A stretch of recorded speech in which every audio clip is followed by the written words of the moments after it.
¿Cómo están? Les damos la más cordial bienvenida a nuestro webinar mensual.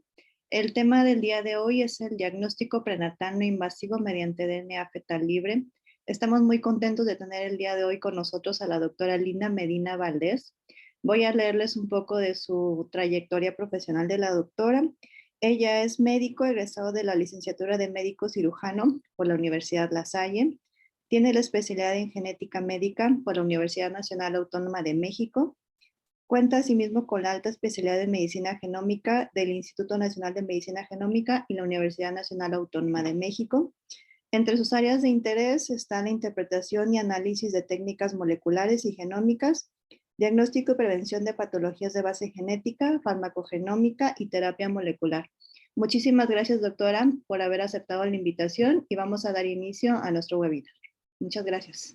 Muchas gracias a ustedes. Voy a compartir mi pantalla.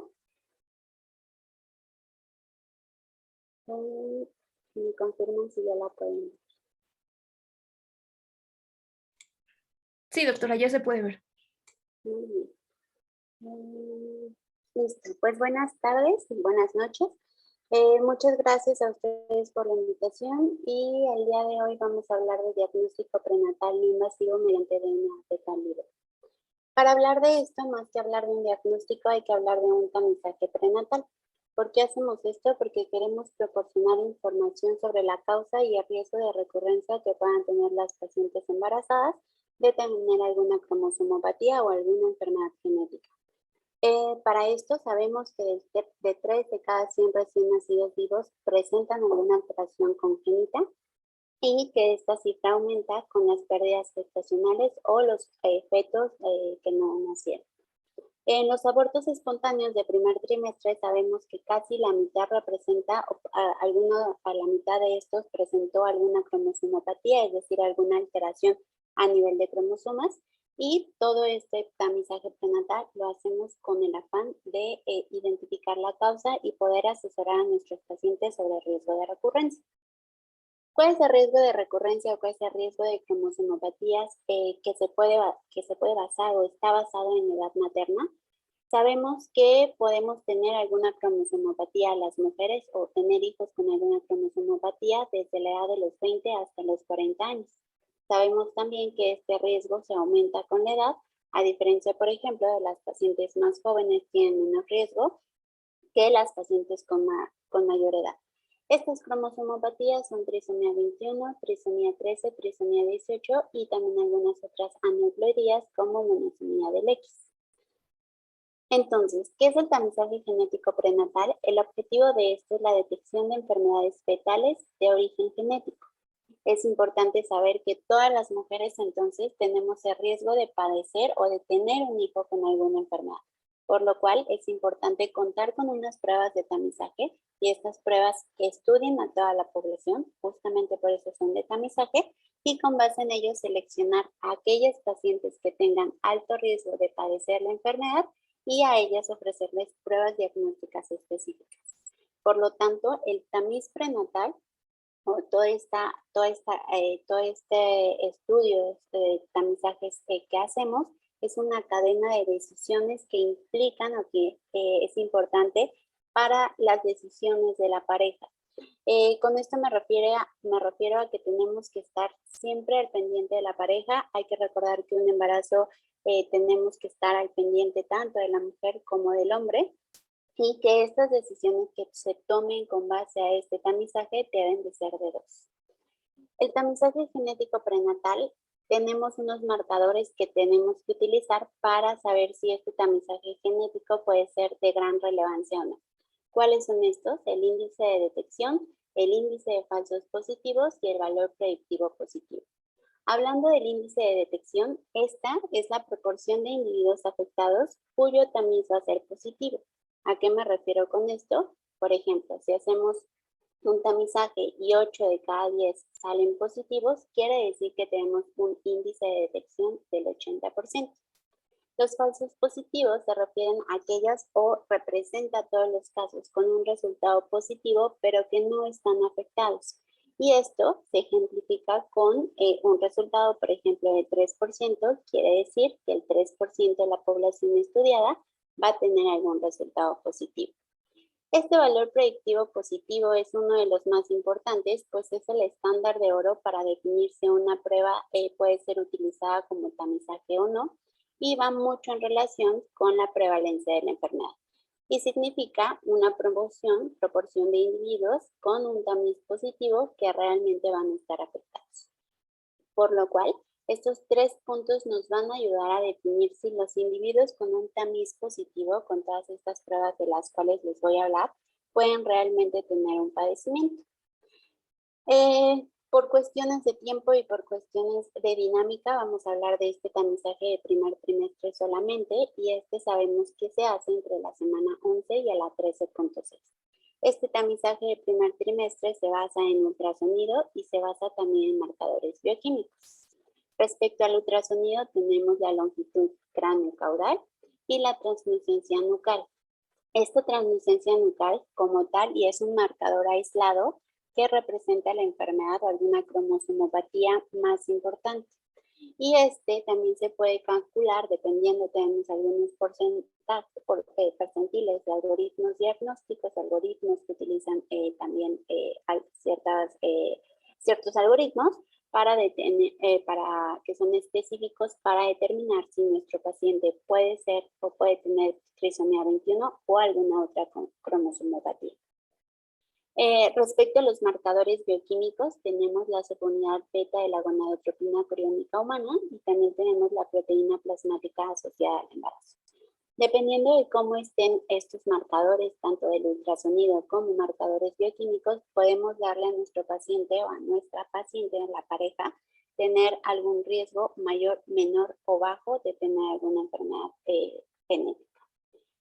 Aquí les puse una tabla que se utiliza entre el primero y el segundo trimestre, los marcadores utilizados, siendo marcadores tanto la edad materna como algunos marcadores de ultrasonidos y marcadores bioquímicos. También les puse el cuádruple marcador y el quíntuple marcador. Hace ratito les explicaba de los valores falsos positivos y el valor predictivo positivo, porque es importante saber que todas estas pruebas de tamizaje que tenemos, unas de ellas o cada una de ellas nos va a dar diferente valor.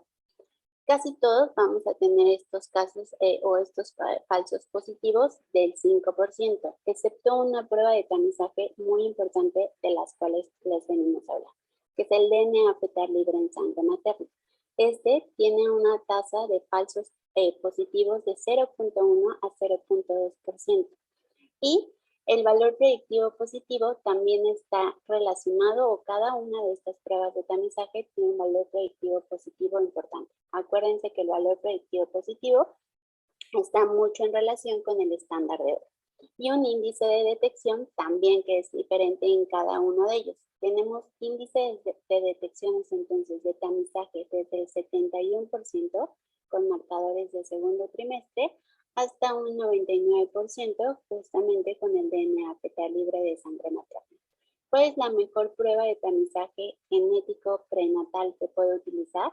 Es aquella prueba que tenga un ID más alto y un menor índice de falsos positivos, que como verán es el DNA fetal libre en sangre materna.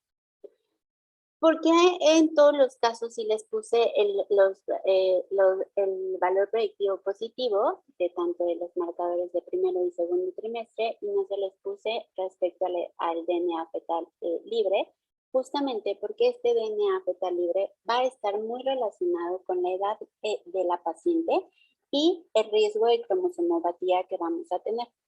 Hace ratito les comenté que este valor predictivo positivo también está relacionado con la prevalencia de la enfermedad. Entonces, aquí tenemos dos factores muy importantes para que nosotros les podamos decir a los pacientes, dependiendo la edad que tengan y dependiendo también el riesgo de alguna de estas cromosomopatías, cuál es el valor predictivo positivo para todas las pruebas que hay en el mercado de DNA fetal libre. Por lo tanto, para poder escoger una prueba, es importante que ustedes les pregunten a los proveedores cuál es justamente este valor predictivo positivo. Tenemos entonces que la trisomía 21, que es una de las cromosomopatías más frecuentes, A una edad de 20 años, este valor predictivo positivo va a ser desde 38 hasta el 80% y en pacientes de 40 años va a ser desde el 91 al 99%. Esto no está relacionado y a lo mejor ya ahorita lo vamos a contestar en las preguntas finales con la sensibilidad y especificidad que tiene el DNA fetal libre por sí. Esta gráfica es justamente sacada de la nueva revisión que se hizo de la COG para saber justamente cómo podemos asesorar a nuestros pacientes respecto a estas pruebas. Es importante y con ello también les quiero decir que la asesoría genética tiene que estar desde el inicio hasta el final de este algoritmo diagnóstico que vamos a realizar con nuestros pacientes. ¿Cuáles son las recomendaciones de la COG para todos los tamizajes generales? Ellos nos dicen que la detección genética prenatal, ya sea en suero, con o sin ecografía que represente una de las más valiosas, es la translucencia nucal, y la detección de DNA fetal libre, y las opciones de pruebas de diagnóstico como las biopsias de vellosidades coreales o la amniocentesis deben de discutirse con los pacientes, deben de platicarse con ellos y también se les debe de ofrecer a todas las mujeres embarazadas independientemente de la edad materna o el riesgo de alguna anomalía cromosómica. Esto es muy importante porque el hecho de que se pueda ofrecer tampoco implica riesgo que sea dependiendo del valor predictivo positivo y la edad materna que tengamos y la prevalencia de la enfermedad, que sea la prueba ideal o tenemos que asesorar a nuestros pacientes para saber cuál es este valor predictivo positivo dependiendo de su edad. Por lo cual, una vez que ya platicamos con los pacientes, ya sabemos cuáles son este valor predictivo positivo, es decir, qué tanto le va a servir esta prueba o no a la paciente. Ella y esta pareja tiene todo el derecho de solicitar, es decir, continuar con todas estas pruebas o rechazar la detección genética prenatal y también las pruebas de diagnóstico. ¿Cuáles son las recomendaciones de la COG respecto al DNA fetal libre? Ellos nos dicen que el DNA fetal libre es la prueba de detección más sensible y más específica para neoploidías fetales comunes. Esto es muy importante porque solamente estamos observando o estamos estudiando, esta prueba se ha validado para alteraciones cromosómicas muy específicas. ¿Por qué decimos que es una prueba muy sensible y específica, pero al mismo tiempo necesita una prueba confirmatoria? Justamente porque tiene resultados falsos positivos y falsos negativos. Más adelante les voy a decir cuáles son estos. Estas pruebas de DNA fetal libre, por lo tanto, al tener falsos positivos y al tener falsos negativos, no van a ser equivalentes a una prueba diagnóstica. Entonces, ¿qué es el DNA fetal libre? Sabemos que durante el embarazo hay pequeños fragmentos de DNA del bebé que van a circular por el torrente sanguíneo de la madre. Esto hace que tengamos, por ejemplo, nuestro feto, la placenta, y si hacemos, digamos, como un zoom muy grande de esto, tenemos que en la circulación materna está circulando el DNA de la mamá, pero también está circulando el DNA fetal. Y lo que se hace por diferentes técnicas y metodologías diagnósticas, vamos a solamente a separar ese DNA fetal, y lo vamos a quitar o lo vamos a separar del DNA materno. ¿De dónde proviene este DNA fetal? Va a provenir de la placenta, de esta parte de acá, y va a ser eliminado rápidamente después del embarazo. Eso nos ayuda también a que en futuros embarazos estemos estudiando justamente el DNA del bebé o del feto del cual en ese momento la mamá está embarazada y no de los fetos anteriores. Esto nos va a señalar indirectamente la composición genética fetal. ¿Por qué les digo que es indirectamente? Porque no estamos haciendo una prueba de DNA directamente en el paciente o en el feto, sino lo estamos haciendo directamente en la placenta. Esto más adelante vamos a platicar de los probables diagnósticos o resultados que vayamos a tener. Se debe a que podemos tener dos líneas celulares diferentes. Una, y recordaremos aquí nuestras clases de embriología, que si bien vienen de un mismo origen o si bien tenemos esta composición genética que puede ser la misma, sabemos que también puede ser diferente. Entonces, esto nos da indirectamente la composición genética fetal. Entonces, esto representa la proporción circulando de sangre materna, depende de la edad gestacional que tengamos. Se ha calculado que aproximadamente del 3 al 13% de este DNA circulante va a estar en el primer y segundo trimestre, y en el tercer trimestre se alcanza un porcentaje de 10 al 20%. Por lo tanto, para realizar esta prueba, y es para cualquier tipo de metodología de DNA fetal libre, necesitamos una proporción de DNA fetal libre muy específica, y esta debe ser de más del 3 y al 4% de total. Es por ello que estas pruebas se pueden hacer posterior a las 10 semanas por el aumento de este DNA fetal con la edad gestacional. ¿Cómo se hace esta o cuál es la metodología de esta prueba? Sabemos que existen diferentes empresas y que también, como existen diferentes empresas, existen diferentes métodos diagnósticos. Aquí les puse 3. Uno de ellos es la secuenciación masiva en paralelo. Y esto, la importancia, o para poder definir cuál es la que me conviene o no, cómo poder elegir la compañía que utiliza algún tipo de metodología, tenemos que dejarnos guiar o saber cuál es la deficiencia de la obtención de resultados. Cada una de estas pruebas tiene una deficiencia diferente, un porcentaje de deficiencia diferente, haciendo que esta secuenciación masiva en paralelo tenga una deficiencia en obtención de los resultados menor al 2% y que es superior a todas o algunas de las pruebas que les presento en este momento.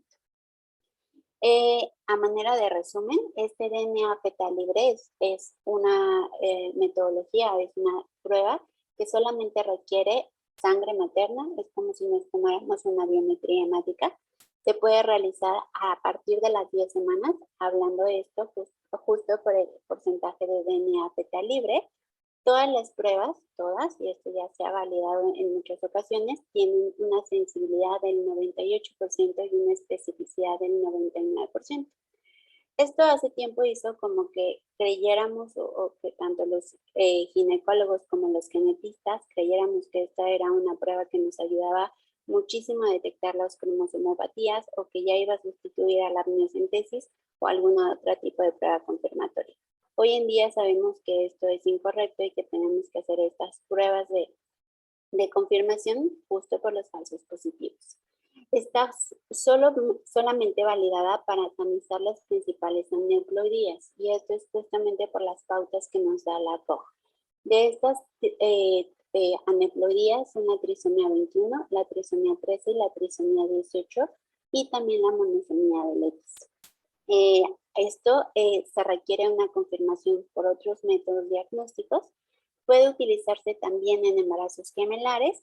Se utilizan algoritmos para saber del porcentaje de DNA fetal libre a cuánto corresponde, cuánto correspondería de acuerdo a la edad gestacional que tenemos con el número de fetos que tenemos. Y algo muy importante, verdaderamente importante, saber que las microdeleciones y las microduplicaciones, es decir, pequeños, grandes ganancias o pérdidas, no están completamente validadas por los colegios americanos.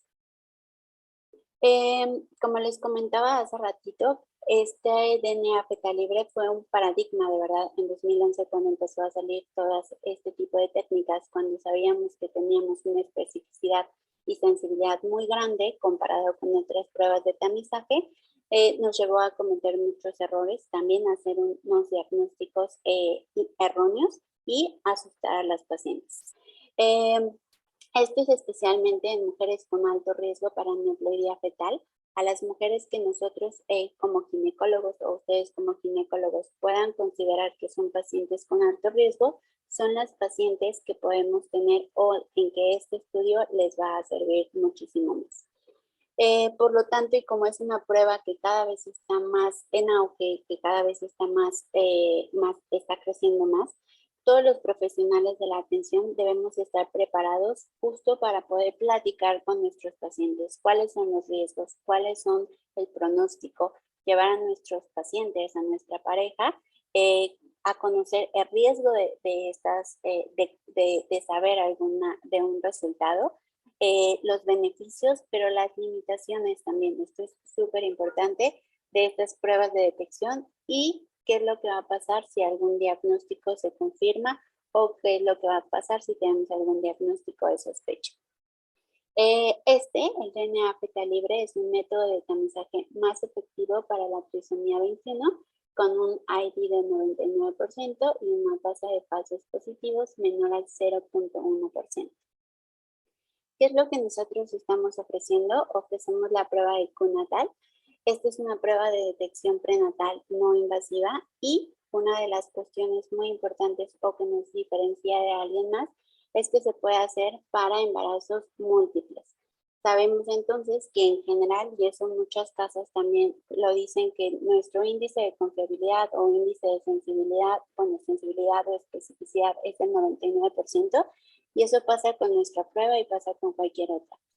Importante entonces, y uno de los puntos que me gustaría que quedáramos muy grabados para realizar esta prueba es valorar más que la sensibilidad y la especificidad, el BPP, que es el valor predictivo positivo.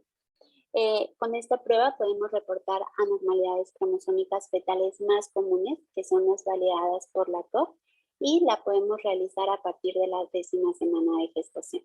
Puede ser adecuado para todos los embarazos de alto riesgo, principalmente para los embarazos de alto riesgo, y nos da un tamizaje exacto. Acuérdense, esta es una prueba de tamizaje, no es una prueba de diagnóstico para las alteraciones cromosómicas, y nos puede dar resultados claros y directos. Les voy a hablar entonces un poco más de estas pruebas.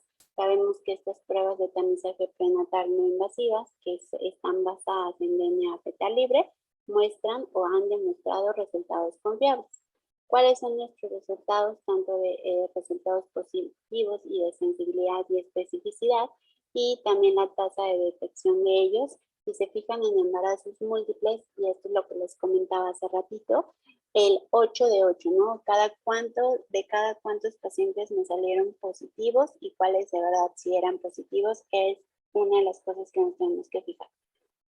Tanto para trisomía 18 como para trisomía 13 y trisomía 21, tenemos sensibilidades buenas, mayores al 99%, con embarazos múltiples, con trisomía 21 y con trisomía 13. También tenemos una tasa de detección alta del 99%, y para la detección del cromosoma Y tenemos una exactitud del 99%.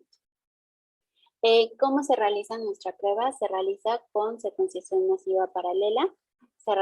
Recordarán o recordaremos en diapositivas previas, les dije que esta era una de las mejores metodologías porque tenía un índice de falla o saber cuánto es la proporción que nos vamos a equivocar menor al 2%, que es la técnica que tiene más baja esta detección. Tenemos, y cómo se realiza esta prueba, tenemos a nuestro paciente, nuestra paciente y al feto, y tenemos que en la placenta está circulando DNA fetal y DNA materno. Obtenemos una muestra de sangre, que es el DNA o una muestra de sangre de nuestra paciente. En esta muestra de sangre vamos a tener el DNA materno y vamos a tener el DNA fetal. ¿Qué es lo que hacemos con estas? Separar estas dos, y esto también depende la longitud de los fragmentos que tenga cada uno de ellos, y con ellos hacemos esta metodología que es la secuenciación masiva paralela. Hacemos una alineación de la secuencia de justamente estas regiones del cromosoma y se compara con un genoma de referencia y nos da una representación relativa de cómo se comporta ese cromosoma en el genoma de referencia. Podemos tener entonces, si en algún momento tenemos estos fragmentos que son de mayor cantidad o de mayor proporción en un cromosoma 21 mayor al esperado, después de que tenemos esta representación gráfica y hacemos esta representación excesiva, tenemos que hacer una prueba confirmatoria o hacer esta representación de manera más significativa. Y finalmente nosotros podemos dar o dar un resultado. Ahorita vamos a hablar de los resultados, pero podemos hacer la detección de la ametría, en este caso de una trisomía 21. ¿Cuáles son las alteraciones detectadas? La trisomía 21, que es síndrome de Down, mejor conocido, trisomía 18 y trisomía 13, pero también podemos detectar alteraciones en los cromosomas sexuales. Podemos detectar el síndrome de Turner, y síndrome de Klinefelter, que son dos de las alteraciones cromosómicas sexuales más frecuentes. Y también podemos hacer este estudio en algunas microlesiones, 7, que son las que se han validado principalmente. ¿Cuáles son y cómo van a venir los resultados? Y esto también es algo que nos consultan mucho, justamente en la parte de genética y en la parte como laboratorio, porque arrojamos un resultado y de repente no sabemos cómo interpretarlo. Importante, y vuelvo a repetir, este no es como tal, no nos va a proporcionar un resultado, sino es un método de tamizaje. Este va a arrojar un resultado positivo para la aneuploidía fetal. Cuando hablamos de trisomías, tanto 13, 18 y 21, el resultado que nos va a arrojar es un resultado positivo o negativo. No es un resultado confirmatorio y en el resultado que vamos a tener no va a decir la paciente o el feto tiene una trisomía 21, sino nos va a decir, vamos a ver ahorita un ejemplo de resultados, si esto es positivo o negativo para estas trisomías. Respecto a las anomalías de los cromosomas sexuales y para los síndromes de microdeleción, aquí vamos a hablar de un riesgo aumentado. ¿Por qué? Porque sabemos que respecto a estos síndromes de microdeleción, como tal no podemos dar un resultado positivo o negativo por la validación de los colegios americanos, sino de un riesgo aumentado. Otra cuestión es que con nuestra prueba podemos incluir el sexo fetal o no lo podemos incluir. Esto porque en algunos países también está muy cuestionado, o hay algunas ciertas discusiones de saber si tenemos o si el sexo fetal va a ser de un hombre o de una mujer o XY o XY. Después de que tengamos este resultado positivo o negativo y también estemos de la mano con los marcadores bioquímicos y ultrasonográficos, podemos ya dar un seguimiento con una muestra confirmatoria, una prueba confirmatoria, como la muestra de vellosidades coriónicas o la amniocentesis.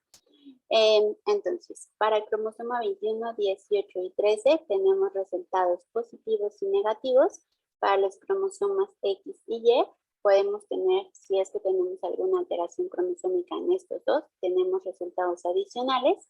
La determinación del sexo, si es masculino o femenino, se puede justamente cuando tomamos esta muestra, preguntamos si quiere que lo digamos o no, o quiere que venga reportado sí o no. Y también las microdeleciones las pueden pedir o no las pueden pedir. ¿Cuáles son las ventajas de QNATAL? Sabemos que con estas pruebas de tamizaje no invasivo no hay un riesgo de pérdidas gestacionales que sí implica algunos otros métodos. Una detección temprana también de patologías cromosómicas se puede hacer desde las 10 semanas de gestación, entonces puede ser una detección temprana para ayudar a los pacientes a tomar algunas decisiones. Presenta tanto alta sensibilidad como especificidad como valor predictivo positivo. Y yo creo que esta frase más bien, es la que les he estado comentando más porque, ¿verdad? Sabemos que hay casas que nos ofrecen 20 pruebas o 20 de lesiones o nos ofrecen decir mucha más información.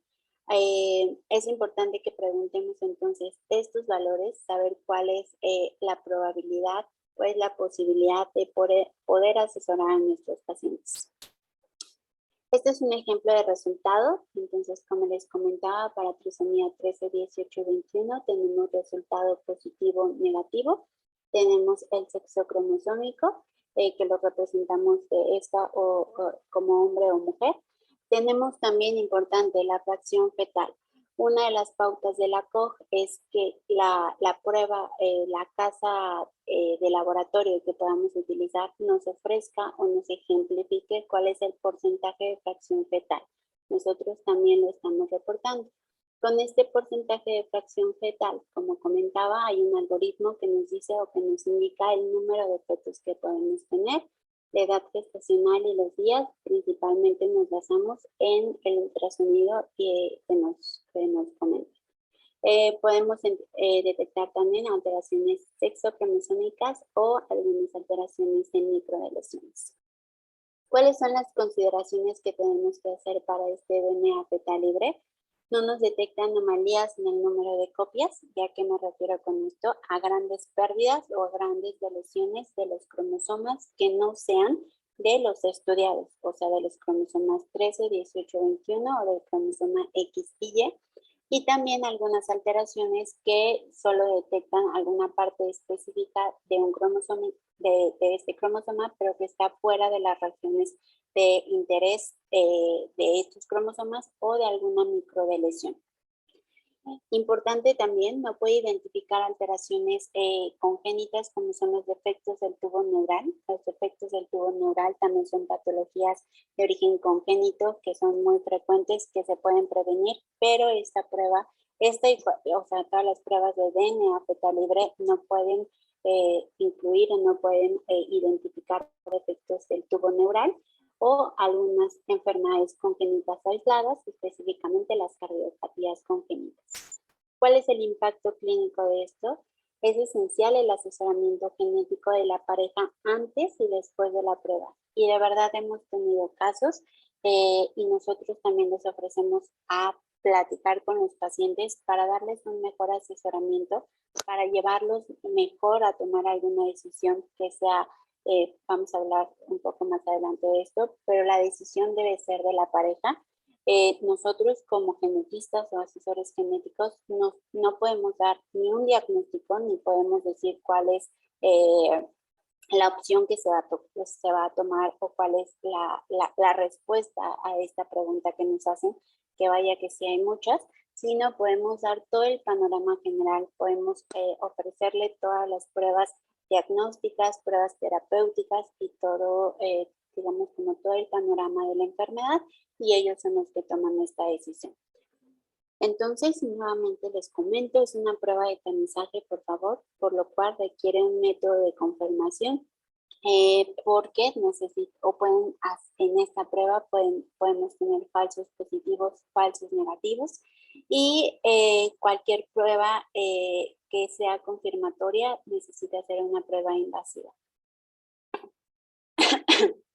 De estos casos, y también hemos tenido casos de cuando no pueden recibir un resultado, sabemos ya que este porcentaje de DNA fetal libre depende de la edad gestacional que tengamos, por eso es importante decirle a nuestros pacientes que se tienen que hacer estas pruebas después de las 10 semanas de gestación, porque se ha visto que a partir de esta edad ya tenemos el porcentaje mínimo requerido, que es del 3 al 4%, y en este caso podemos hablar de una fracción fetal baja cuando este porcentaje sea menor al 5%. Cuando puede ser menor al 5% y por lo tanto no podemos recibir algún resultado, la gran mayoría de los casos es por obesidad materna. ¿Cuál es el seguimiento o cuáles son las estrategias de intervención que tenemos que hacer? Cuando tenemos una prueba negativa, no necesitamos realizar un seguimiento específico más allá de los que son adecuados para la edad gestacional o para la edad materna. Esto también depende de ginecología, depende de genética o depende de algunos otros factores de riesgo.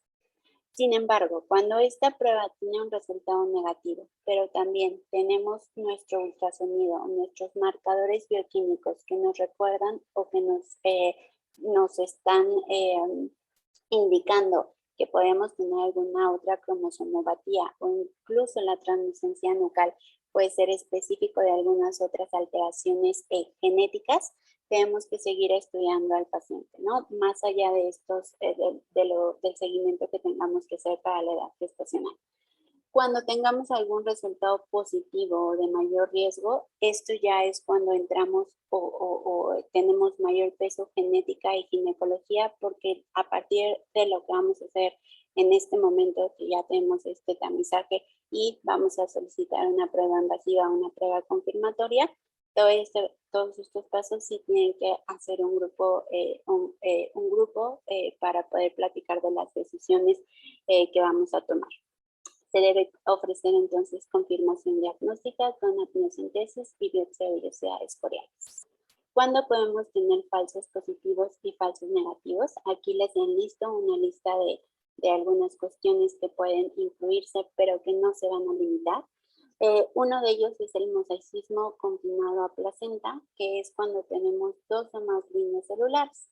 Y en este caso, este mosaicismo, que se dice confinado a placenta, es porque tenemos alguna anomalía cromosómica solamente en la placenta, y esta prueba es dada justamente por las células o el DNA proveniente de la placenta, y que puede hacer solamente esta alteración a nivel placentario y ya no a nivel fetal. Pasa todo lo contrario, que este mosaicismo puede ser solamente a nivel fetal, o incluso este mosaicismo, y también hemos tenido casos que es un mosaico materno.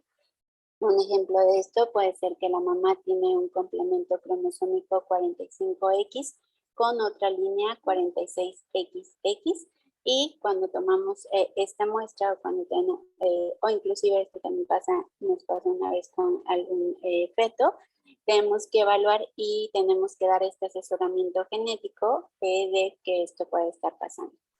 Otro caso o resultado falso positivo se puede deber a malignidad materna, al feto evanescente también, o a las variantes del número de copias maternas, grandes pérdidas o grandes deleciones, duplicaciones de la mamá, y que no pueden ser detectadas por algún otro método de estudio, pero sí que no pueden ser detectadas clínicamente o sospechadas clínicamente, y que cuando tomamos esta prueba diagnóstico podemos tener alguna alteración. Y la gran mayoría de los casos también se debe a alguna recolección, tanto de cuando tomaron la muestra como alguna recolección o algún error en el laboratorio. Acuérdense entonces que estos falsos positivos, y si nos pusiéramos o si hiciéramos este cuadrito que nos enseñaron para sacar falsos positivos y falsos negativos, y de ahí sacar también nuestra sensibilidad y especificidad, todo va relacionado con el valor predictivo positivo y negativo, y que está relacionado con la prevalencia de la enfermedad. Este es un esquema, un algoritmo que me pareció bastante interesante. Esta es la prueba de primer trimestre. Sabemos que sí está, y con esto quiero recalcar algo muy importante. Tenemos pacientes que a veces nos solicitan este estudio y que no cuentan con un ultrasonido o que no cuentan con un marcador bioquímico. Todo esto también que les acabo de decir es para ver la importancia que tenemos de abordar a nuestra paciente desde el inicio y llevar con ella o llevarla mano a mano, paso a paso, para poder hacer un diagnóstico, para poder hacer primero el tamizaje y para poder hacer después algún diagnóstico. Cuando estas pruebas de primer trimestre están alteradas o tenemos alguna sospecha, necesitamos una asesoría genética, necesitamos hacer una prueba de DNA fetal libre o algún diagnóstico, algún método confirmatorio. Cada vez más es frecuente que las pacientes lleguen al laboratorio y que soliciten esta prueba. En la gran mayoría de los casos, sí tenemos nosotros por protocolo saber que cuando se va a realizar estas pruebas, justamente por todo este algoritmo diagnóstico, las pacientes, y a pesar de que sean las 10 semanas y que nos dicen, no, pues es una prueba y ustedes me dijeron que a partir de las 10 semanas yo puedo venir a saber cómo está mi hijo, a pesar de todo esto necesitamos tener, y por las guías obviamente que nos marcan, necesitamos tener un estudio de ultrasonido y un estudio también de marcadores bioquímicos. Sin embargo, cuando solamente o cuando empezamos con este DNA fetal libre, dependiendo si es positivo o si es negativo, siempre tenemos que hacer, ahora sí ya viene la parte integrada de ginecología, un ultrasonido de segundo o de tercer nivel. Cuando la paciente llegó por sí sola a pedir este estudio, no en nuestro laboratorio, sino por ejemplo en algún otro o inclusive con ustedes, ¿no? Como ginecólogos o como médicos generales, si llegan a una paciente con este tipo de pruebas, saber que es importante realizarle y que en ningún momento esta prueba va a sustituir un ultrasonido. También les señalé en este algoritmo diagnóstico en dónde podemos utilizar este DNA fetal libre y en dónde podemos utilizar también los estudios o dónde podemos escalar a las siguientes pruebas. Y en verde les coloqué la importancia de un asesoramiento genético. Entonces, sabemos que el asesoramiento genético es de preprueba para poderle dar al paciente las herramientas y post prueba, porque no lo podemos dejar a la deriva sabiendo estos resultados, inclusive con ginecología, ¿no? ¿Qué es el asesoramiento genético? Como sabemos, siempre va pre-prueba y post-prueba. Nosotros, con la prueba que ofrecemos también el asesoramiento genético post-prueba para aquellas mujeres que quieran tomar alguna decisión diferente. Y algo que creo que es muy importante señalar es saber o definir qué es el asesoramiento genético. Este es un proceso de comunicación que brinda apoyo, brinda orientación e información científica sobre una enfermedad genética o el riesgo de padecer. Y una vez brindado todo este apoyo, orientación e información, hace o le permite a la pareja tomar decisiones considerando circunstancias particulares, considerando las implicaciones médicas que puede tener la paciente, considerando implicaciones psicológicas tanto para ella y para familiares. Y todo esto va a ser tomando en cuenta el proceso, que todo esto debe basarse en la autonomía y en la libertad de la pareja. Nosotros lo que hacemos es brindar apoyo, orientación e información, no como tal decir qué hacer. Muchos pacientes llegan a nuestros consultorios diciendo, doctor, doctora, ¿qué es lo que tengo que hacer con esta prueba de tamiz que me realicé? O muchos de los pacientes creen que esta es una prueba diagnóstica. Inclusive algunos de los médicos también lo consideraron en algún momento, ahora ya sabemos que esto no. Todo esto y toda esta parte o este proceso de asesoramiento genético nos ayuda y les ayuda a confirmar el resultado, a una mejor toma de decisiones.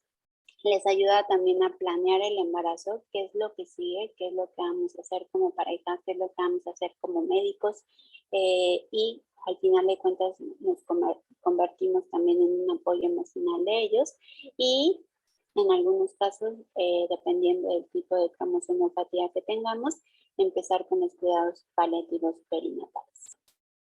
Como conclusión, me gustaría decir que el DNA fetal libre es una prueba de tamiz que precisa asesoramiento genético pre y post prueba y que requiere siempre una prueba confirmatoria.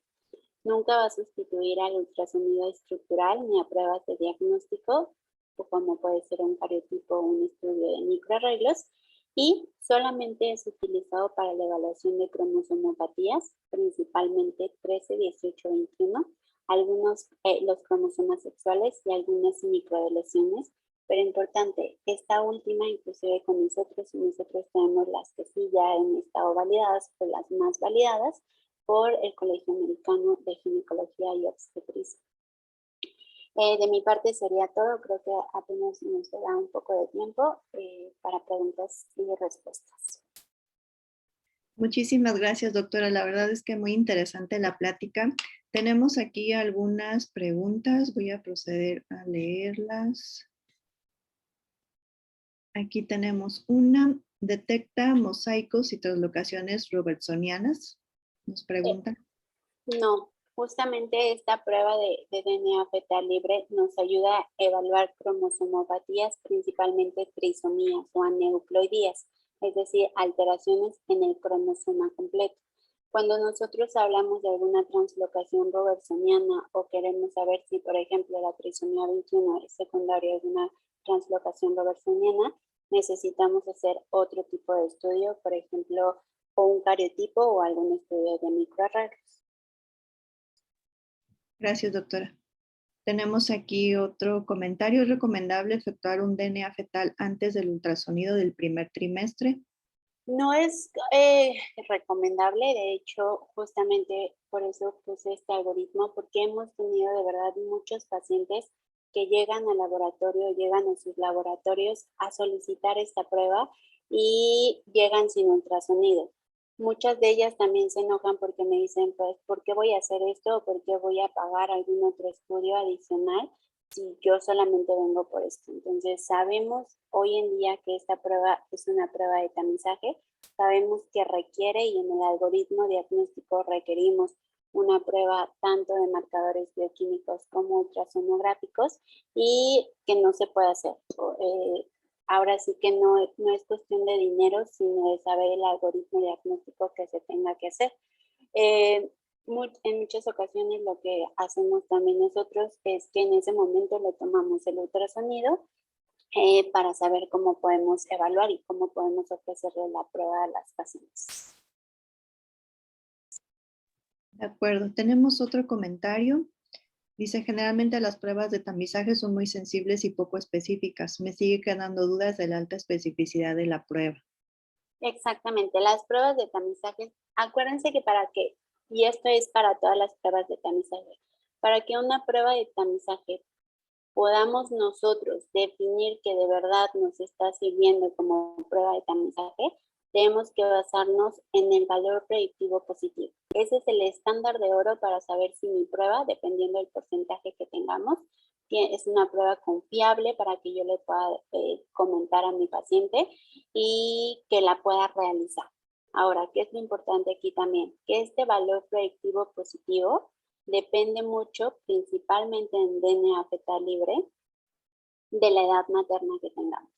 Entonces, esta es una de las guías que también recientemente acaba de sacar la COG, porque antes creíamos se ofrecía esta prueba a las pacientes de 20, 40 años sin explicarles este valor o este valor predictivo positivo y explicarles justamente estos porcentajes, ¿no? Que es mayor o es más alto cuando tenemos una edad mayor o importante a las pacientes que llegan de 20 años, ¿no? Gracias, doctora. Tenemos aquí otra pregunta. ¿Hasta qué etapa del embarazo se puede realizar esta prueba? ¿Hay un límite? No hay como tal límite porque este DNA fetal libre está hasta terminar, me parece 8 horas antes después de haber concluido el embarazo y después ya no tenemos este rastro. No hay como alguna fecha límite, pero sí hay una fecha a partir de cuando la podemos realizar. En embarazos múltiples, ¿qué pasa? En embarazos múltiples se puede hacer cuando se tiene el algoritmo diagnóstico específico. El algoritmo es más como todo esto computacional que nos diga, dependiendo de la fracción fetal libre que tengamos, sí corresponde a 1 o a 2 fetos. También eso es algo importante. La COG ahora sabe que una de las pautas que nos da es que cuando hagamos esta prueba, quien nos tiene que, o la casa de laboratorio con la cual hagamos, nos tiene que dar este porcentaje de fracción fetal. Tenemos aquí otra. ¿Cuál es la diferencia con el método de polimorfismo, con la secuenciación? Exacto, también como hablamos hay otras técnicas diagnósticas. Lo que hace, por ejemplo, esta de SNPs, podemos, los SNPs lo que hace este tipo de metodología es que solamente identifica ciertas regiones, pero regiones pequeñas.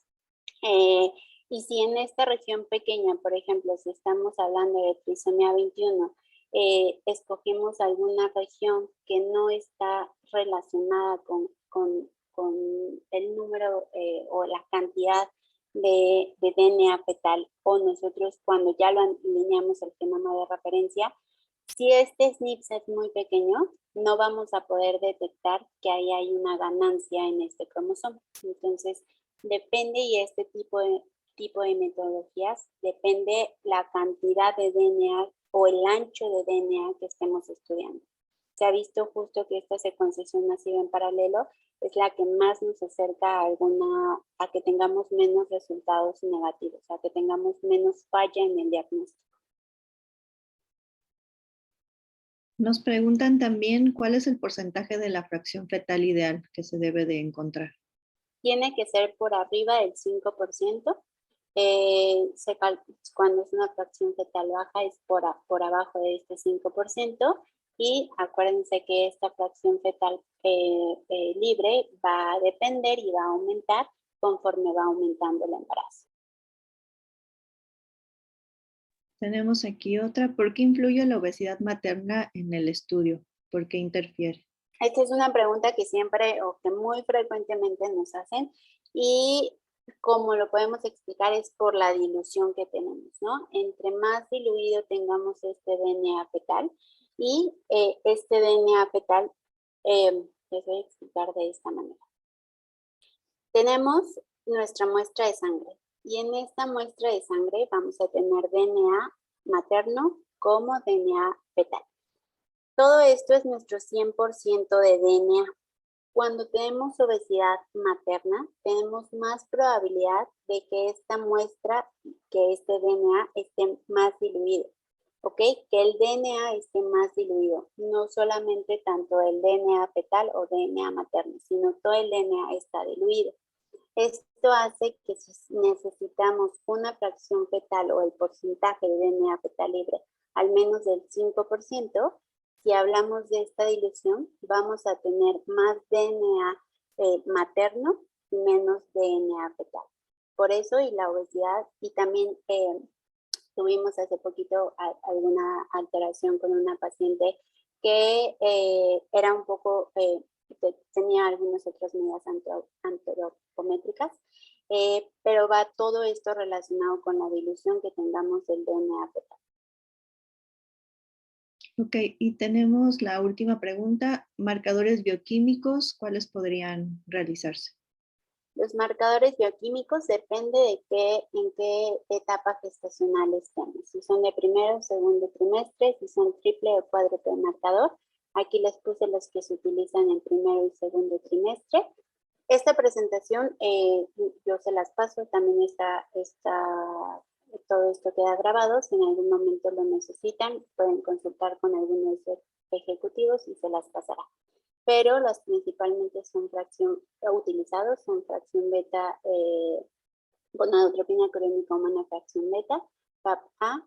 También tenemos, dependiendo ya si estamos en segundo trimestre, inhibina A y estreo. Muchas gracias, doctora. Tenemos una última. Habla de la edad gestacional ideal. ¿Alguna recomendación o...? Esto es un mito. Sabemos que justamente con el paso del tiempo, durante todo este tiempo, se ha considerado que la edad materna también influye mucho. Antes creíamos que los individuos o las personas, mujeres de edad materna avanzada, eran a partir de los 30 años, entonces toda mujer por arriba de los 30 años ya tenía una edad materna avanzada. Pero ahora, justamente como todas estas cuestiones sociales han estado cambiando, cada vez más nosotros las mujeres prolongamos más la maternidad, se ha establecido que la edad materna en donde tenemos mayor riesgo o la edad materna avanzada es a partir de los 35 años. Sin embargo, toda mujer embarazada tiene riesgo de tener algún tipo de cromosomopatía. Entonces, a pesar de la edad que tengamos, a pesar de todos estos mitos que tengamos, esta prueba junto con los otros marcadores de tamizaje se puede realizar. Muchas gracias, doctora. Déjenme ver si hay más preguntas.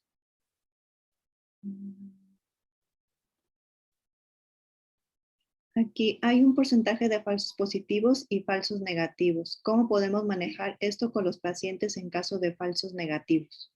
Ok, para esto es importante que ginecología y genética pueda estudiar a las pacientes.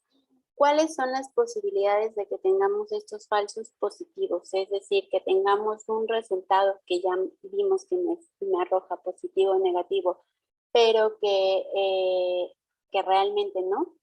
Y es por ello que necesitamos tener de la mano o estar muy, más bien estar checando también el ultrasonido y los marcadores bioquímicos. Si una prueba nos sale positiva, pero tenemos un marcador bioquímico o una translucencia nucal, que es uno de los marcadores más importantes afectados, podemos seguir estudiando a esta paciente y no podemos decirle o se descartó o se confirmó, dependiendo si el resultado es positivo o negativo, ¿no? Si el resultado es positivo y tenemos estos marcadores, digamos como que va sumando puntos y nosotros también podemos ofrecerle más pruebas de diagnóstico a la paciente. Si el resultado es negativo, pero tenemos un ultrasonido con una translucencia nucal por arriba de los percentiles esperados para la edad si tenemos marcadores con neutropenia crónica humana alterados con relación al riesgo de trisomía 21, también hay que seguir estudiando a nuestra paciente, ¿no? Es por ello que es importante el apoyo tanto de genética como de ginecología para ir de la mano. Gracias, doctora. Voy con las dos últimas preguntas. Nos preguntan, la pregunta obligada de las parejas, sobre todo es la parte económica, ¿no? Y el costo para las parejas. Y si es cubierta por las compañías aseguradoras. En Estados Unidos y en el norte también del país, esto está pasando cada vez más. Sí se está cubriendo. Aquí en México hemos visto algunos casos que sí, otros casos que no. Cada vez, y de verdad esto es algo que hemos estado haciendo, estas pruebas van bajando sus costos también. Casi ahorita puedo decir que nuestra prueba está muy equivalente o muy comparable a la gran mayoría de las pruebas en el mercado. Una de las cosas que también muchos pacientes se dejan de llevar por ello es que entre más cromosomas les den, o entre más microdeleciones o entre más microduplicaciones les den, ellos creen que es mejor. Y sabemos que esto no es necesariamente correcto, ¿no? Entre más, en este caso, entre más no es mejor. Es decir, tenemos que saber cuáles son los marcadores que están validados, cuáles son los cromosomas que están validados para esta prueba de DNA fetal libre. Tenemos que asesorar a nuestro paciente con el valor predictivo positivo de acuerdo a su edad y cromosomopatía. Es algo muy complejo como para decirlo en una hora y con tanta información. Pero respecto a los costos, sí estamos como muy equiparados todos. Y la última pregunta. No existen muchos lugares donde efectuar el ultrasonido en la semana 12 y 14, y al parecer es recomendable efectuar este estudio previo al DNA fetal. Difícil en la práctica clínica el uso adecuado de esta prueba. ¿Alguna recomendación? Más que sea recomendación, en algunas ocasiones cuando llegan los pacientes, se las hacemos o hacemos este estudio de ultrasonido ya en el laboratorio. Es prácticamente un requisito para nosotros. Cualquier paciente que llega con una solicitud para QNatal necesita tener un ultrasonido y marcadores bioquímicos. ¿Por qué? Porque si no se malinterpreta esta información. De verdad que hemos tenido casos, a mí personalmente me han llegado a decir, doctora, necesitamos esta información porque la paciente está en las semanas en donde necesita tomar una decisión, porque si no ya no hay vuelta para atrás, ¿no? Y esto no es así. Esta prueba no es una prueba diagnóstica, es una prueba de tamizaje que se complementa con el ultrasonido y con los marcadores bioquímicos. ¿Qué podemos hacer? Podemos hacer esta prueba también, los ginecólogos lo pueden hacer. Pueden enviar a los pacientes que difícilmente o que tengan complicaciones en otro laboratorio en hacer esta prueba con nosotros. Y nosotros les podemos ayudar también a resolver todas estas cuestiones que por algoritmo, inclusive éticamente, se tienen que hacer y que en algunas ocasiones no se hacen. Muchísimas gracias, doctora. La verdad es que muy interesante el tema. Todavía quedaron algunas cosas ahí por el tiempo, ¿no? Pero le agradecemos mucho, doctora Medina, por su tiempo, por dar respuesta a nuestras preguntas y dejamos aquí nuestro contacto por cualquier otra duda que pudieran tener, por si los podemos seguir apoyando y sobre todo el asesoramiento genético para poder darle la correcta interpretación de la prueba. Le agradecemos mucho, doctora, por su tiempo. Agradecemos a todos ustedes por haberse conectado. Estamos también a la orden por cualquier duda, comentario que pudieran tener posterior a la plática y les recordamos que la sesión se va a subir a nuestro canal de YouTube por si quieren volverla a consultar después. Les agradecemos muchísimo. Muchas gracias, doctora, nuevamente y me despido de ustedes para el siguiente webinar. Que tengan linda noche. Hasta luego.